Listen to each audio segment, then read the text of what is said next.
Astro vastu predictions 2024। Astro vastu predictions हैं क्या, उसको समझने के लिए पहले हमें एस्ट्रो वास्तु को समझना पड़ेगा।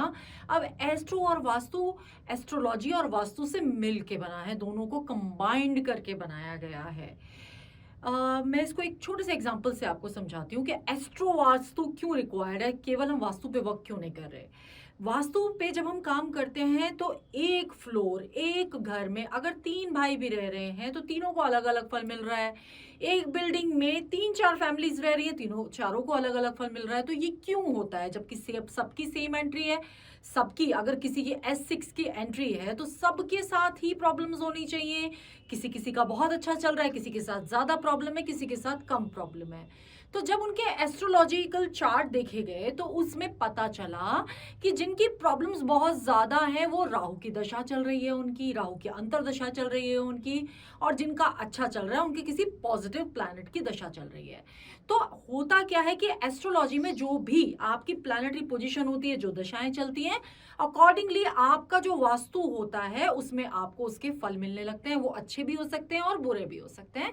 तो दोनों चीजें कंबाइंड होके चलती हैं। कई बार आपका एस्ट्रोलॉजिकल चार्ट बहुत स्ट्रांग है मगर आपने अपने घर के वास्तु में कुछ गलतियां कर रखी हैं जो आपको नहीं पता है, तो आपको उधर बेनिफिट्स मिलने कम हो जाते हैं। इसलिए दोनों को कंबाइंड करके काम करते हैं, उसको हम कहते हैं एस्ट्रो वास्तु। अब एस्ट्रो वास्तु प्रेडिक्शंस, अब एस्ट्रो वास्तु प्रेडिक्शंस क्या है। अब मान लीजिए किसी की पत्री में उसका सूर्य वीक है तो हमने उसको एस्ट्रोलॉजी के हिसाब से, उसके एस्ट्रोलॉजिकल चार्ट के हिसाब से उसको सूर्य की remedies they the. But on the other hand अगर वो ईस्ट उसका वीक है और उसका घर में हम देखें तो हमें अगर उसकी ईस्ट के डायरेक्शन में भी हम सूर्य को स्ट्रॉन्ग कर देते हैं तो उसके एस्ट्रोलॉजिकल चार्ट और वास्तु दोनों से वो बैलेंस हो जाएगा, दोनों तरफ से उसको बेनिफिट्स मिलने लगेंगे। तो यही हम लेके आ रहे हैं। अब प्रेडिक्शंस में क्या है कि अब जैसे 2024 आ रहा है, 2024 में हर एक राशि, मेष राशि, कुंभ राशि, सारी राशियों के लिए हम अलग अलग उनको कौन सी दिशाओं पे ध्यान देने की जरूरत है। क्योंकि आपके जब हम 12 घर की बात करते हैं, जो कि आपको स्क्रीन पे दिख रहा है, जब हम 12 घर की बात करते हैं तो हर एक घर में एक डायरेक्शन भी होती है। तो वो कौन सा घर आपका इस साल में वीक हो रहा है, कहाँ आपको ध्यान देने की जरूरत है, तो हम उस डायरेक्शन पे बात करेंगे। और कौन से घर से आप बेनिफिट ले सकते हो उसके लिए हम उसकी डायरेक्शन की बात करेंगे कि वहां पर आप कुछ ऐसी रेमेडीज करो जिससे आपको बेनिफिट मिलेंगे, आपके एस्ट्रोलॉजिकल चार्ट में भी और आपके वास्तु में भी। नमस्कार दोस्तों, मैं ईशा गोयल, एस्ट्रो वास्तु एक्सपर्ट, आपके लिए लेके आई हूँ 2024 की prediction as per astro vastu. तो सबसे पहले तो आप सबको नव वर्ष की बहुत बहुत शुभकामनाएं। नया साल आपके लिए मंगलमय हो, बहुत सारी अपॉर्चुनिटीज लेके आए और बहुत सारी खुशियां लेके आए। तो अब हम स्टार्ट करते हैं हमारी एस्ट्रो वास्तु सीरीज। तो एस्ट्रो वास्तु सीरीज क्या है, हम इसमें जो बात करेंगे हमारी, आपको कुछ नहीं करना, आपकी पत्रिका D1 चार्ट या आपकी लगन कुंडली इस तरह का एक आपका बना हुआ होगा, वो आपको लेना है। और उसमें 12 घर होते हैं, अगर आप काउंट करोगे तो 12 घर होते हैं, 1 से स्टार्ट करके 12 तक होता है। तो इन 12 घरों में सबसे पहले वाला घर, जो मैं आपको समझाने के लिए मैंने हाईलाइट किया हुआ है कि जो पहला घर है उसमें जो राशि, जो नंबर लिखा हुआ है वो आपको सिर्फ फॉलो करना है। जैसे 1 नंबर अगर यहाँ लिखा हुआ है तो मैं आपको बताऊंगी 1 नंबर राशि मेष या एरीज, उसको आप फॉलो करोगे। तो ऐसे ही जब इसमें चेंज हो जाएगा तो आपका, जैसे आपका अगर 1 नंबर, इसके बाद यदि 2 नंबर आ जाता है तो वो आपका वृषभ हो जाएगा। इस तरह से ये चेंज होते चले जाएंगे, तो आपको अकॉर्डिंगली अपनी राशि फॉलो कर लेनी है। तो अब इसमें क्या है कि एक ये बहुत बड़ी लोगों को एक क्वेरी हो सकती है कि हम घर में तो 4-5 लोग रहते हैं मगर हमें किसका एस्ट्रो वास्तु चेक करना है, किसकी पत्री के अकॉर्डिंग ये रेमेडीज फॉलो करनी है। तो घर का, जिनके नाम से घर हो या जो घर का हेड ऑफ द फैमिली हो, उनके नाम से ये रेमेडीज आपको फॉलो करनी है, जो मैं आपको बताऊंगी। एस्ट्रो वास्तु की सीरीज में नेक्स्ट हमारी राशि है वृश्चिक, स्कॉर्पियो। आपके लगन चार्ट में आपको सिर्फ D1 चार्ट में अपने देखना है कि आपके पहले घर में क्या नंबर लिखा है। जैसे मैंने 8 नंबर को हाईलाइट किया हुआ है, तो क्या नंबर लिखा हुआ है उसके अकॉर्डिंगली आपको ये प्रेडिक्शंस देखनी है। तो अगर आपके पहले घर में 8 नंबर लिखा हुआ है तो ये प्रेडिक्शंस आपके लिए है। तो स्कॉर्पियन या वृश्चिक, तो कैसे होते हैं ये लोग, सबसे पहले तो ये समझ लेते हैं। जो स्कॉर्पियंस हैं, वृश्चिक राशि वाले, ये बहुत निडर होते हैं।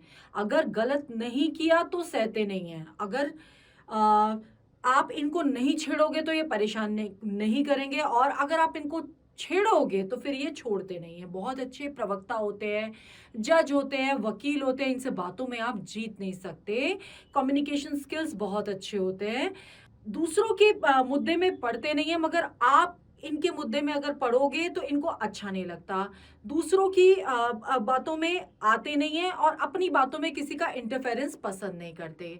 तो इस तरह के होते हैं ये मंगल की जो राशि है, क्योंकि स्कॉर्पियंस, अगर वृश्चिक राशि की बात करें तो मंगल की राशि है, तो अग्रेसिव नेचर तो अपने आप आ जाती है।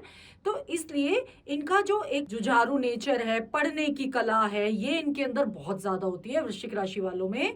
तो ये अपने काम से काम रखते हैं, पढ़ने की कला बहुत होती है, अच्छे प्रवक्ता होते हैं, तो आगे बढ़ते, मार्केटिंग स्किल्स बहुत अच्छे होते हैं वृश्चिक राशि वालों के। तो इनके लिए जो मेरे पास एक टिप है कि इनको अपने मन पे कंट्रोल बहुत रखना चाहिए। इमोशंस के अंदर आके कोई काम नहीं करने चाहिए, अपने इमोशंस पे बहुत कंट्रोल रखने की जरूरत है। तो अब हम आ जाते हैं हमारी एस्ट्रो वास्तु रेमेडीज पे कि वृश्चिक राशि वालों के लिए 2024 में कौन कौन सी डायरेक्शंस बेनिफिक है और कौन सी डायरेक्शंस पे आपको ध्यान देना अगर आपने गलतियां की हुई हैं तो सबसे पहले बात कर लेते हैं। जब वृश्चिक राशि की हम बात कर रहे हैं तो सबसे पहले हम बात करेंगे ईस्ट की डायरेक्शन की। तो वृश्चिक राशि वालों को इस साल अपनी ईस्ट की डायरेक्शन बहुत बेनिफिक होने वाली है, मगर आपको ध्यान क्या रखना है कि आपने अपनी पूरब की दिशा में, अपनी ईस्ट डायरेक्शन में कोई लोहे के आर्टिकल्स, कोई लोहे का फर्नीचर, कोई आपका वॉल हैंगिंग जो कि आयरन का है वो लगा रखा है, कोई स्क्रैप पड़ा है, कोई टूल बॉक्स पड़ा है, तो ये आपको हटाने हैं। नॉर्मली जब लोगों की पत्री देख के हम बताते हैं कि इस डायरेक्शन में ये प्रॉब्लम होगी, तो वो चाहे वहां पर एक टूल बॉक्स से निकलता है, मगर वो निकलता है। तो इस चीज को आप आराम ध्यान से सुनो, और अपने घर की डायरेक्शंस को आपको उतने ही ध्यान से चेक करना है। तो अपने घर की ईस्ट की डायरेक्शन को इस साल आपको चेक करना है, और ईस्ट के बेनिफिट्स लेने के लिए आपको अपनी ईस्ट के डायरेक्शन में लगाना है कॉपर का सन। तो कॉपर का सन आपके लिए बेनिफिट्स लेके आएगा इस साल आपकी पूरब की दिशा में। इसके बाद हम बात करेंगे नॉर्थ वेस्ट की डायरेक्शन की। नॉर्थ वेस्ट की डायरेक्शन इसलिए इस साल आपके लिए बहुत बेनिफिक होने वाली है। तो नॉर्थ वेस्ट की डायरेक्शन में आप कोई अपना पिगी बैंक ही रख दीजिए, कोई आपका जिसमें आप रोज कॉइन्स डालते रहे, इस तरह का कुछ रहे। तो आपके कॉइन्स, आपका कभी कोई 1 का सिक्का है, 2 का सिक्का है, आपने उसमें डाल दिया। वो कोई मिट्टी की गुल्लक हो सकती है, वो कोई छोटी सी बच्चे की पिगी बैंक हो सकता है, एनीथिंग वो होना चाहिए आपके घर की नॉर्थ वेस्ट की डायरेक्शन में अपने बेनिफिट्स को मल्टीप्लाई करने के लिए। इसके साथ ही आपको ध्यान देना है अपनी नॉर्थ के डायरेक्शन पे। अब नॉर्थ के डायरेक्शन में आपके कोई ना कोई वाटर एलिमेंट हो सकता है, उसको बेनिफिट्स उसके बढ़ाने के लिए। कोई घड़ी हो सकती है नॉर्थ के डायरेक्शन में, जिसमें कि पेंडुलम साथ में हो। जब हम नॉर्थ के डायरेक्शन में घड़ी लगाते हैं तो पेंडुलम वाली घड़ी लगाते हैं इसलिए कि नॉर्थ के डायरेक्शन से जो बेनिफिट्स हमारे आ रहे हैं वो चलते रहे। तो पेंडुलम चलना बहुत जरूरी है जब आप नॉर्थ के डायरेक्शन में घड़ी लगा रहे हैं। तो दूसरा आपको ध्यान देना है अपनी नॉर्थ ईस्ट की डायरेक्शन पे। अब नॉर्थ ईस्ट की डायरेक्शन में अगर आपके कोई प्रॉब्लम्स हैं तो इस साल आपके लिए वो प्रॉब्लम्स या तकलीफ लेके आ सकता है। तो नॉर्थ ईस्ट के डायरेक्शन को आपको चेक करना है। नॉर्थ ईस्ट के डायरेक्शन में अगर आपकी किचन है, वॉशरूम है, स्टेयरकेस है, तो आपकी नॉर्थ ईस्ट की डायरेक्शन इस साल आपको परेशान कर सकती है। तो नॉर्थ ईस्ट की डायरेक्शन में ओपननेस हो सकती है, ओपन होनी चाहिए। नॉर्थ ईस्ट की डायरेक्शन में आपका मंदिर हो सकता है, नॉर्थ ईस्ट की डायरेक्शन में आपका आंगन हो सकता है, बालकनी हो सकती है, ड्राइंग रूम हो सकता है। बट क्या नहीं होना चाहिए? आपकी किचन नहीं होनी चाहिए, आपका वॉशरूम नहीं होना चाहिए, आपकी सीढ़ियां नहीं होनी चाहिए। कोई हैवी आर्टिकल्स अगर आपने रख रखे हैं नॉर्थ ईस्ट के डायरेक्शन में तो हटा दीजिए। और नॉर्थ ईस्ट के डायरेक्शन में अगर आपने कोई लाल रंग लगा रखा है किसी भी फॉर्म में तो वो आपको हटाना है। नॉर्थ ईस्ट के डायरेक्शन के बेनिफिट्स आपको इस साल बढ़ाने हैं। तो नॉर्थ ईस्ट के डायरेक्शन पे आपको बहुत ध्यान देना है। और दूसरा, साथ में आपको ईस्ट की डायरेक्शन बेनिफिक भी है मगर एक चेक भी आ रहा है साथ में। तो ईस्ट की डायरेक्शन में भी आपने कोई आयरन आर्टिकल्स वगैरह कुछ रखे हैं तो वो आपको हटाने हैं इस साल अपने बेनिफिट्स को मल्टीप्लाई करने के लिए। और vastu remedies, astro vastu remedies को यूज करके अपनी घर की डायरेक्शन से अपनी पूरा साल एस्ट्रोलॉजिकली अप करने के लिए, ताकि आपका कोई डाउनफॉल ना हो, आपको किसी तरह की प्रॉब्लम्स ना आए। तो आपको ईस्ट के डायरेक्शन से बेनिफिट्स लेने हैं, चेक भी करना है, आपको अपनी नॉर्थ वेस्ट के डायरेक्शन से बेनिफिट्स लेने हैं और आपको अपने नॉर्थ के डायरेक्शन से बेनिफिट्स रखने हैं।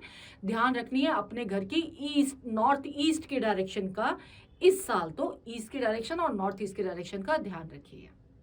तो मैं ईशा गोयल बिल्ड असने विदिशा में आपका स्वागत करती हूँ। अगर आपने हमारे चैनल को अभी तक सब्सक्राइब नहीं किया है तो प्लीज कर लीजिए। हम आपके लिए बड़े इंटरेस्टिंग और नए नए टॉपिक्स लेके आते रहेंगे। और वीडियो आपको कैसी लगी ये कमेंट बॉक्स में कमेंट करके जरूर बताइए। Thank you.